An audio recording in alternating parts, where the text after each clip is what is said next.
pourquoi Lomé alors, Foka? On sait que Mansa a été lancé à Lomé. Cette première grande conférence, elle est à Lomé. C'est une question que j'ai piquée sur les réseaux. Tout le monde se demande, mais pourquoi Lomé pour une conférence aussi grande? Pourquoi pas Lomé? Pourquoi pas Lomé? Je suis un peu embêté par cette question parce qu'on en arrive à démontrer à tout le monde qu'on n'est pas si panafricaniste que ça. Lomé est certes un petit pays, mais c'est une grande nation, pour paraphraser quelqu'un. Et j'estime que Lomé est le lieu où tout le monde peut venir de façon plus simple. On a ici un hub d'Askai qui ramène les gens de partout d'Afrique tous les matins. C'est l'un des plus grands hubs du continent. Et puis Lomé accueille beaucoup de choses. Beaucoup d'institutions financières sont installées dans cette ville. Beaucoup d'entreprises viennent mettre leur siège social ici parce que c'est un petit havre de paix. Et à la réalité, pourquoi pas Lomé? J'ai du mal à comprendre ça. Alors Alain, les gens font un peu effectivement référence à pourquoi le Togo, parce qu'on ressent un peu peut-être comme une redondance du Togo dans ce que tu fais. Je pense que je n'ai jamais fait mystère, et je l'ai dit dans notre dernière rencontre, que j'ai une relation privilégiée, Dieu merci, et j'en suis flatté avec la famille Gnassingbé depuis des années. Jules, tu sais depuis combien d'années je connais cette famille-là, ça ne date pas d'aujourd'hui, et je viens dans ce pays depuis au moins 30 ans. 89, c'était la première fois où je suis venu ici. Donc je n'ai pas à avoir honte de ça, j'assume totalement mon amitié. La deuxième des choses, c'est que je suis un peu surpris par ces panafricanistes qui disent panafricain, panafricain, panafricain toute la journée, mais qui estiment que chaque Africain doit être dans son pays. Je suis Camerounais, je dois aller au Cameroun. Celui qui est ivoirien doit aller en Côte d'Ivoire. C'est pas comme ça que je vois le panafricanisme. Le panafricanisme, c'est ce mélange-là. Et je pense que toute ma carrière, j'ai essayé d'être dans tous ces pays-là. Je pense que j'ai monté des plateaux et des représentations à faux, médias, dans beaucoup de pays, en RDC, au Congo, et dans d'autres pays que je ne vais pas citer entièrement ici. Mais bizarrement, ce qui est légitime pour eux, c'est que je reste à Paris avec AFO ou avec Mansa. Si j'avais monté Mansa à Paris, tout le monde serait bien content. Mais monter en Afrique, ça fait désordre. Je n'entre pas dans ce débat-là, qui pour moi est un débat un peu éculé. Oui, je suis au Togo, je me sens aussi bien au Togo que je me serais senti ailleurs, bien. Et le Togo nous a fait l'honneur de nous accueillir, à la vérité. Est-ce que quelqu'un aurait dit non si on lui avait donné le moyen de venir installer sa structure Mansa de réflexion dans son pays? Je ne crois pas. Donc, quel que soit le pays où on va aller, on va subir la critique. Je m'excuse auprès des Togolais s'ils voient ça comme une intrusion, mais pour moi, c'est plutôt venir pour qu'ensemble on construise. Alors, et je ne me mêle pas de politique. Hein. Je ne sais pas si tu as remarqué, je ne me mêle pas de politique. J'ai même cru apprendre que je participais à... Oui, j'allais en venir. J'allais en venir. Mais avant de venir là-dessus, je voudrais quand même, parce que j'ai été surpris que tu assumes ton amitié avec le président Faure Gnassingbé. Pourtant, il me souvient que tu m'avais dit que les chefs d'État n'ont pas d'amis et qu'on ne peut pas être ami d'un chef d'État. C'est vrai, on n'est pas vraiment ami d'un chef d'État. Moi, j'ai connu le président avant qu'il devienne président. Et je n'ai pas le sentiment aujourd'hui que ce soit juste l'amitié qui nous lie. Non, je ne crois pas vraiment à l'amitié avec le chef de l'État. On peut collaborer avec, etc., etc. Mais il s'avère qu'on a négocié quelque chose. On veut être dans ce pays pour installer Mansa. Il a dit oui et il ne nous est pas hostile. Je ne pense pas que ce soit un débat là-dessus. J'assume cette amitié, j'assume cette proximité, si tu veux. D'accord. Alors justement, la question revient sur ton rôle au Togo. Apparemment, tu es très puissant au Togo, parce qu'on est aujourd'hui dans une nouvelle république au Togo, où il y a eu un changement. On est parti d'un régime présidentiel à un régime parlementaire. Le président Faure Gnassingbé, qu'on continue à appeler président, est désormais le président du Conseil. Il y a un nouveau président de la République qui a été élu par les parlementaires. Quel est le rôle, Alain, que tu as joué dans tout ça? Quand j'écoute ça, je suis épaté. Je suis... Comment dire ça? Je me suis regardé dans la glace en disant, j'aurais ce pouvoir-là. Non mais, Jules, tu te rends compte que moi, Foka, j'arriverais à influer sur une constitution. Mais ça veut dire que je suis tellement puissant que je n'en avais pas conscience. Soyons sérieux. Quand on est opposition et qu'on veut être crédible, il faut choisir des choses qui soient plus crédibles. Moi, je n'ai aucun pouvoir pour pouvoir interférer dans la Constitution. Je vois des gens que je prenais pour sérieux qui sont capables de répéter des choses pareilles. En quoi puis-je influer sur une Constitution? Il s'avère que, il y a d'abord 7-8 ans, j'avais dénoncé le système global, comme je viens de le faire, sur est-ce qu'il ne faut pas revoir nos constitutions, l'adapter à notre environnement, y ajouter des choses, et nous y réfléchissons au sein de Mansa. Mais de la réflexion d'un journaliste avec ses camarades au changement de constitution, je suis quand même un peu impressionné par le raccourci. Maintenant, si ça les arrange de penser ça, je les laisse penser ça, je ne réponds même pas à ça, parce que je trouve ça totalement absurde. Et je trouve que c'est une insulte pour le président en question, parce qu'il a préparé sa modification constitutionnelle, il l'a faite, comme ça s'est fait, et on m'attribue ça. Bon, je suis content de savoir que je suis aussi puissant. Si j'avais cette puissance-là, si j'avais conscience de ça, peut-être que je devrais faire ça dans beaucoup d'autres pays. Il y a des pays qui ont vraiment besoin de ce pouvoir-là. Il faut que tu utilises ton pouvoir pour des pays qu'on ne va pas citer. Ils vont finir par faire que je me prenne au sérieux. Hein? Ils vont finir par faire que je me prenne au sérieux. Non, soyons adultes.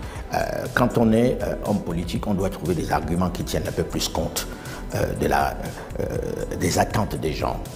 Une constitution, ce n'est pas un jeu. Mais tu dois remarquer qu'on n'a jamais accusé les Européens qui viennent faire ces constitutions-là d'avoir fait quoi que ce soit. On les encourage, on enseigne ça à l'école. Tout le temps. Oui, on enseigne ça à l'école. Moi, je fréquente ces présidences-là depuis toutes ces années et je vois des instituts des différents pays occidentaux dans les présidences installés, ils appellent ça des think tanks, installés dans les présidences, ça ne gêne personne. Aucun de ces intellectuels.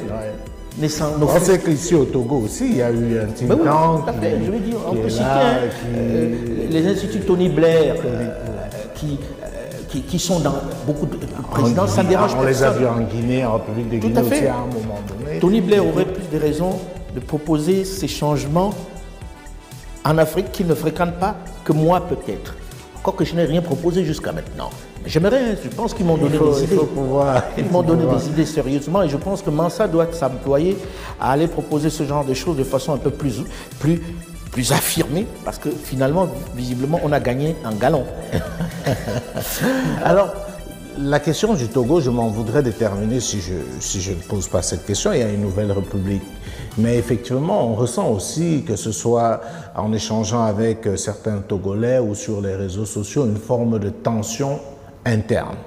Les gens se plaignent du coût de la vie, notamment l'augmentation du prix de l'électricité. Les gens se plaignent aussi d'un climat de terreur avec des arrestations de certains activistes. Comment est-ce que tu vis tout ça? Parce que ce n'est pas des choses qu'on peut nier, il y a une réalité, il y a une tension. Est-ce que toi qui es plus souvent à Lomé, est-ce que tu ressens cela? Je pense que sur la question du coût de la vie, j'entends beaucoup ça. J'entends beaucoup ça partout où je vais finalement. Je viens du Congo démocratique, où c'est la même complainte. J'étais à Abidjan, j'entends les mêmes complaintes. Dans les pays de l'AES, tout le monde parle du coût de la vie, etc., qui est un vrai problème. On ne va pas l'éluder. Il faut plutôt chercher des solutions pour que ceux qui en ont besoin puissent manger, qu'ils puissent se nourrir proprement, que les populations soient plus à l'aise. Contre ça, ou pour ça, qu'est-ce que je peux, moi, Foka? Je me souviens de Guillaume Soro qui disait que quand même la poule, lorsqu'elle est malade dans le quartier, on lui attribue la responsabilité de ça. Moi, je ne suis qu'un journaliste et quelqu'un qui essaie de penser. Non, tu es l'ami du président. Maintenant, être peut-être l'ami du président ou un proche du président, est-ce que c'est moi qui gouverne?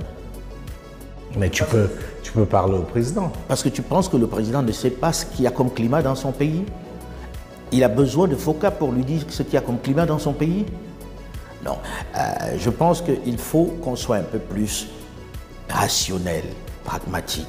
Oui, il y a des problèmes dans tous ces pays-là qui sont des problèmes du coût de la vie, qui sont des problèmes de santé publique, etc., etc. Et il va falloir mettre la pression sur ces dirigeants-là pour qu'ils s'en préoccupent véritablement. Une fois que j'ai dit ça, quel est le pouvoir que j'ai? On m'attribue un tel pouvoir que par moment, je me dis, mais c'est toi, Alain Foka, qui a tout ce pouvoir-là? C'est dingue. Tu hériterais de ce pouvoir de qui, en réalité? Je dis ce que je pense, et je pense, Jules, que tu sais que toute ma carrière, je l'ai dit. Mais à un moment donné, il ne faut pas que non plus je sois celui qui doit porter la responsabilité des choses qui ne me concernent pas. Il y a des problèmes de coût de la vie, c'est certain. Il y a eu un changement de constitution dans le pays. Il y en a qui ne sont forcément pas contents parce qu'ils n'y ont pas participé ou parce que ça grève leur projet. Je peux le comprendre. Mais je n'y suis pour rien, moi. Un mot rapide sur l'activiste arrêté qui, depuis lors, a été libéré. Est-ce que ce n'est pas des choses qui concourent à renforcer les tensions dans le pays? Voilà la preuve que je ne suis pas conseiller. C'est ça la preuve parfaite. Jules, est-ce que tu penses que je peux être dans un conseil d'un chef d'État, si proche qu'on dit, auprès des décisions, et je laisse arrêter quelqu'un? Un activiste? C'est la meilleure publicité que tu puisses faire à un activiste. Moi, conseiller, je n'accepterai pas qu'on arrête quelqu'un parce que tu viens de lui faire une publicité extraordinaire. Donc, à titre de conseiller, tu dirais, laissez-le parler. Et que ça procède de la liberté de parole. Je suis plus pour ça que d'empêcher à des gens de parler. Il y a des gens qui m'insultent toute la journée sur mes réseaux, sur mes plateformes. Je n'ai jamais réagi, je les laisse parler. Alors, est-ce que ça n'est pas la preuve que je ne suis pas conseiller et qu'on ne me consulte pas pour ce genre de choses? Je me réjouis parce que j'ai quand même posé la question de savoir qui c'est ce monsieur que l'on a arrêté. Qu'est-ce qu'il a fait? J'ai posé la question, je te le garantis. Mais sauf que quand j'ai découvert le truc, on le libérait déjà. Et j'ai cru comprendre qu'il a fait son mea culpa, je ne sais pas ce qu'il a fait, je ne suis pas ça au quotidien. Mais moi, je suis pour qu'on n'arrête jamais personne pour ses idées et que c'est une très mauvaise stratégie de communication que d'arrêter un activiste. Alors jusque-là, je ne sais pas s'il était connu. Toi, tu le connaissais, toi? Non, pas du tout, mais on l'a découvert justement. On l'a découvert en fait, parce qu'à chaque fois que quelqu'un est arrêté pour ses opinions, nous qui passons notre vie à émettre des opinions, on est forcément sensible. On est sensible à ça. Or, non. Je voudrais que ceux qui écoutent là, ça, voilà la preuve que je ne suis pas si proche que ça, parce que si j'étais conseiller du président fort en matière de communication, tous ces activistes, personne ne les inquiéterait.